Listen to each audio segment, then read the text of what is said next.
Everyone tells you that when you die, you fall asleep and wait, that your soul rests quietly somewhere until a great day at the end of time when the books are finally opened. But there is an ancient text, written around the time of the early church and left out of every Bible the councils ever assembled, that says something far more terrifying. It says, there is no waiting. It says the instant your soul leaves your body, an angel is already standing there to walk you, that same hour, into a courtroom that is already in session, a throne already occupied, a scale already hanging in the air, a fire already lit, and a judge already seated, ready to weigh your entire life while your body on the bed below you is not even cold yet. This text has a name. It is called the Testament of Abraham, and it does not describe the death of a sinner or a stranger. It describes the death of Abraham himself, the friend of God, the father of the faithful, and what the angels do when they come for him is nothing like what you were taught. If you are new here, subscribe right now. This is the buried testament. We read the scriptures the councils left outside the wall, the ones that describe exactly what is waiting on the other side of your last breath. First, understand what this text is, because everything hangs on it. The Testament of Abraham is an ancient writing about the death of Abraham, composed in Greek, that scholars estimate goes back to around the time of the early church, nearly 2,000 years ago. It was copied by hand for almost 2,000 years, and it was never placed in any Bible. Every council that drew the lines of your scripture looked at this account of how the friend of God died and left it on the outside. So I am not going to tell you the Bible says this. I am going to tell you that a text the church preserved for 2,000 years and then refused to canonize says this, and it is describing the one appointment that not a single person watching this video will escape. It begins the way you would never expect a death story to begin. God does not send a plague. God does not send old age. God calls the greatest of all the archangels, Michael, the one this text calls the commander-in-chief of the hosts of heaven, and God gives him an errand. Go down to my friend Abraham, God says, and tell him to set his affairs in order, because the time has come for him to leave the world. Now stop on that, because the angel you know as the warrior, the prince of the armies of heaven, the one who fights the dragon at the end of all things, is here given a very different assignment. He is the one sent to the doorstep when it is your time, not to fight, to fetch. And the most powerful angel in creation comes down to the tent of an old man by the great oak trees. He arrives as a guest. Abraham, who does not yet know who this stranger really is, washes his feet and seats him at his table and feeds him. And Michael sits there through the meal, through the evening, the most fearsome being in heaven, and he cannot make his mouth say the word. He goes back up to God and confesses it. I cannot tell him, this man is your friend, and there is no one on earth like him, and I cannot say the word death to his face. That is how this text opens. Even the angel sent to tell Abraham his time has come flinches, and when Abraham finally does understand why the radiant stranger has come, he does something that detonates everything you assume about a holy man and his death. He refuses, flatly. I will not go with you, Abraham says to the commander-in-chief of heaven. Not a prayer of surrender, not gentle acceptance, not into your hands I commend my spirit. A refusal. The friend of God looks at the archangel sent to bring him home and says no, and God does not strike him down for it. God, almost amused, says to Michael, why has my friend said to my commander-in-chief, I will not go with you? There is a negotiation happening at the edge of death, and the dying man is winning rounds. This is not a soul being processed. This is a person bargaining. And the first thing Abraham bargains for cracks the door open to everything this video is about. Before I die, Abraham says, let me see the whole inhabited world, and God grants it. So they lift him up. The text says, Abraham is set upon a chariot of the cherubim and carried up into the air of heaven, and from up there he looks down on the entire earth at once. Every people, every house, everything happening all at the same moment. And here the story turns dark in a way that tells you something about you, because Abraham, the righteous man, the friend of God, looks down from heaven and sees sinners. He sees thieves in the act. He sees murderers with the knife in their hands. He sees adultery happening in real time across the world below him. And the holy man is so disgusted, so utterly without mercy, that he calls down judgment and fire and wild beasts, and the earth itself open up and destroy the sinners on the spot, wherever his gaze lands. And God, watching, suddenly stops the chariot. Take Abraham back up away from the earth, God commands the angels, before he destroys everything alive. Because God says Abraham has not sinned, and so he has no compassion on those who do. He would wipe out all creation. I made the world, and I do not want to destroy a single one of them. I wait. I delay the death of the sinner so that he might turn and live. Sit with that reversal for a moment. The man is merciless, and God is the one pleading for the sinner, and it is God who wins that argument and reins the holy man back. Remember that, because because in a few minutes you are going to watch what happens to a soul that ran out of time. If this is gripping you, hit the like button now. It is the single fastest way to push this in front of someone who needs to hear what comes next, because what comes next is the courtroom. Michael turns the chariot, and he brings Abraham to the east, to the first gate of heaven. And there Abraham sees a sight that the New Testament itself will echo 1,000 years later. He sees 2 roads, and over them 2 gates. One road is narrow and tight and hard, and its gate is small. The other road is broad and wide and easy, and its gate is enormous. And the text says plainly, the narrow gate is the gate of the righteous that leads to life. The broad gate is the gate of the sinners that leads to destruction.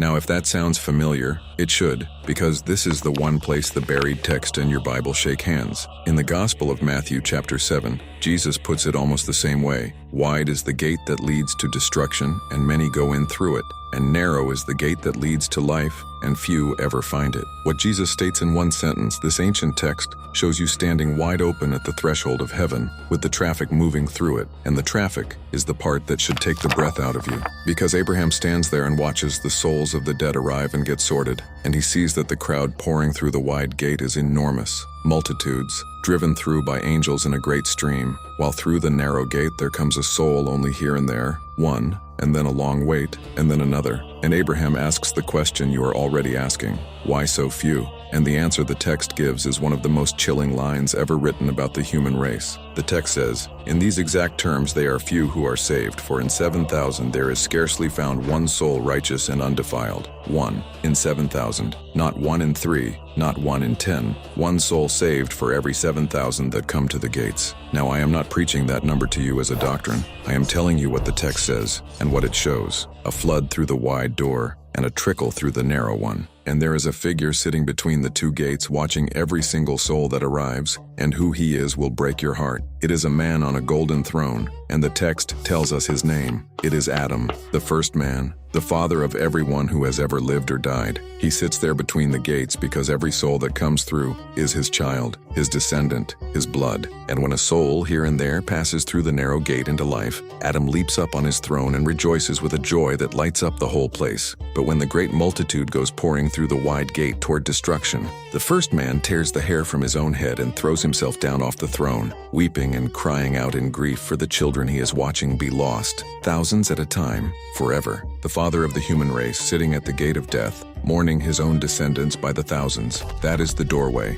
Now let me show you the courtroom behind it, because passing the gate is not the verdict. It is only the entrance to the trial, and the trial in this text happens immediately, the moment you arrive, not at some far-off end of days. Abraham looks, and between the 2 gates there is a throne, terrible and crystalline and blazing, and on that throne sits a judge. And Abraham asks Michael who this judge is, and the answer is one of the most extraordinary turns in all of ancient literature. The judge of every soul that dies, the text says, is Abel, the son of Adam, the first human being who ever died, murdered by his brother at the very beginning of the world. And the reason given is staggering in its logic. Because Abel was the first man ever to taste death, God has appointed him to be the first to judge every man who tastes death after him. A human being judges human beings. The first one through the door holds the gavel for everyone who follows, the text says, until the great and glorious coming at the end of all things. Picture it. You die, and the first face at the judgment is not a stranger and not a terror. It is one of your own,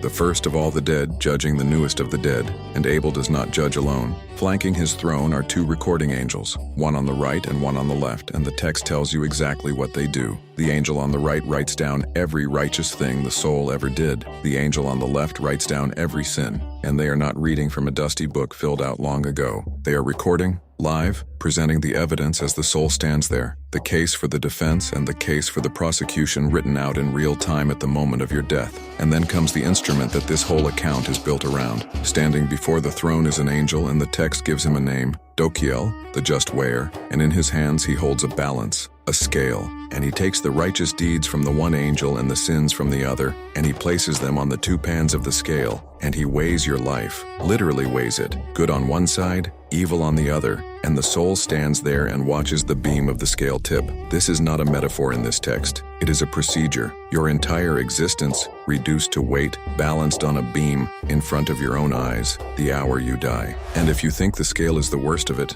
there is a second angel, and he is the one that should make you sit up. The text describes a fiery and pitiless angel who holds fire in his hand, and his name is given as Puruel, and his job is to test the works of men through fire. Whatever the soul did in life, this angel puts it into the fire, and if the fire burns the work up, if it consumes it, then that work was worthless, wood and straw, and the soul is carried away to the place of the lost. But if the fire touches the work, and the work stands, if the flame approves it and does not consume it, then that soul is justified and carried up to be saved. Think about what that means. It is not enough that the scale tips. What you built with your life is thrown into the fire to see if any of it was real, if any of it can survive the flame. Most of what most people build, the text implies, is the kind of thing fire eats in an instant. And now the text shows Abraham the single most haunting case of all, and it is the reason this whole account exists. A soul comes to the scale, and it is weighed, and the two pans hang perfectly even,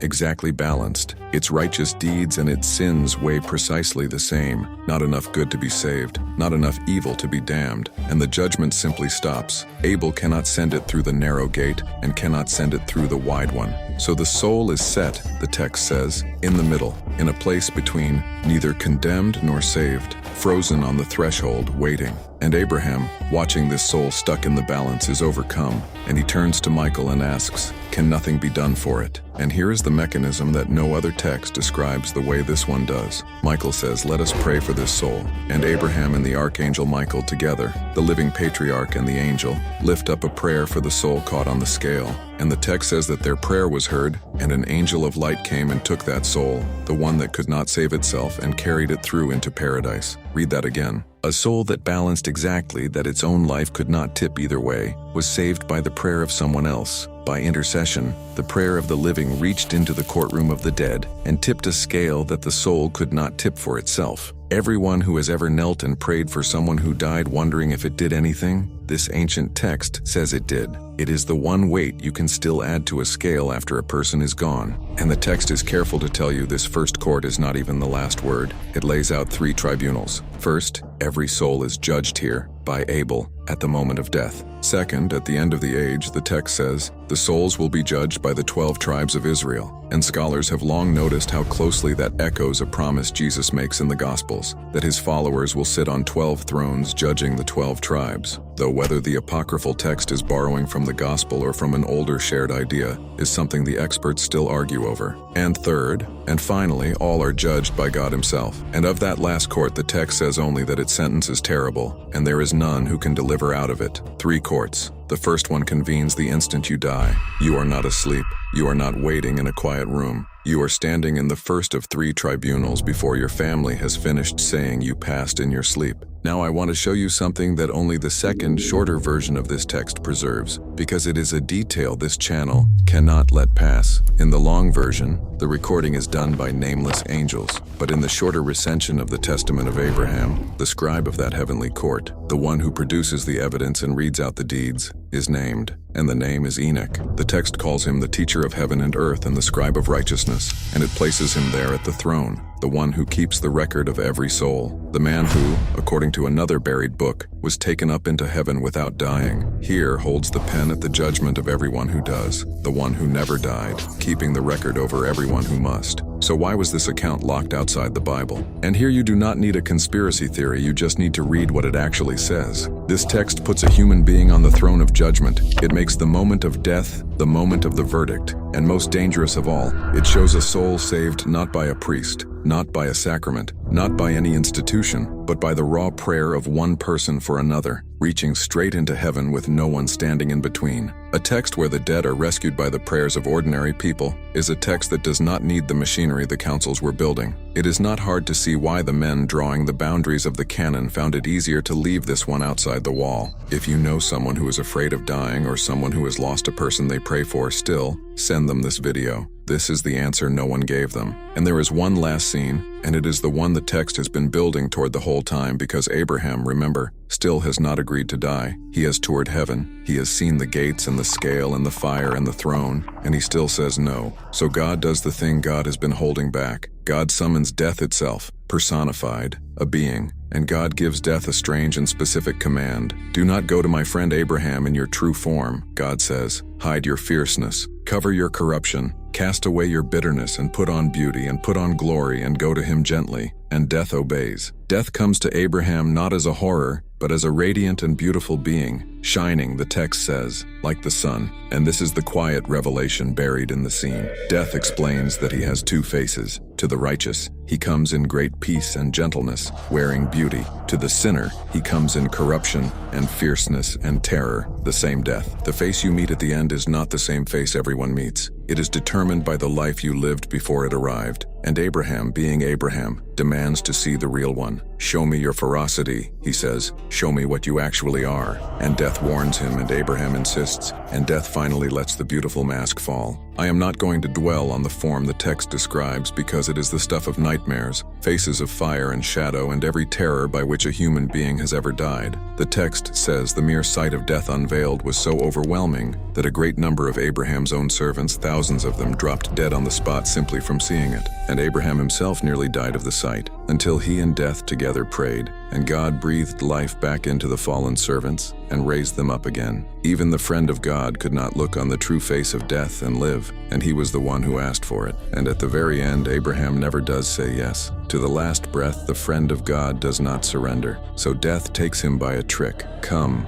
death says gently, take my hand, and let strength and life come into you. And Abraham, weary, reaches out and takes the hand of death, and the instant their hands touch, the text says, his soul cleaved to the hand of death and was gone. He did not consent. He was coaxed. And then, only then, the scene fills with light, because the commander-in-chief returns. Michael, the archangel who could not say the word at the beginning, comes back with a multitude of angels, and they take up the soul of Abraham, and they wrap it, the text says, in a divinely woven cloth of fine linen, and they carry the friend of God up into heaven. The body is buried under the oak at Mamre, but the soul is escorted home in linen and light by the same angel who days before sat at his table and could not bring himself to speak. So here is what this buried text leaves you holding. Not a quiet sleep and not a waiting room, but a courtroom that opens the instant you die, with one thread of pure mercy running through all of it, that a soul caught on the scale, unable to tip it on its own, can still be saved by someone on earth who loves it enough to pray. The angel who comes for you is the same one who came for Abraham, and the text gives you his name. So leave one word in the comments. Write Michael, the commander-in-chief of heaven,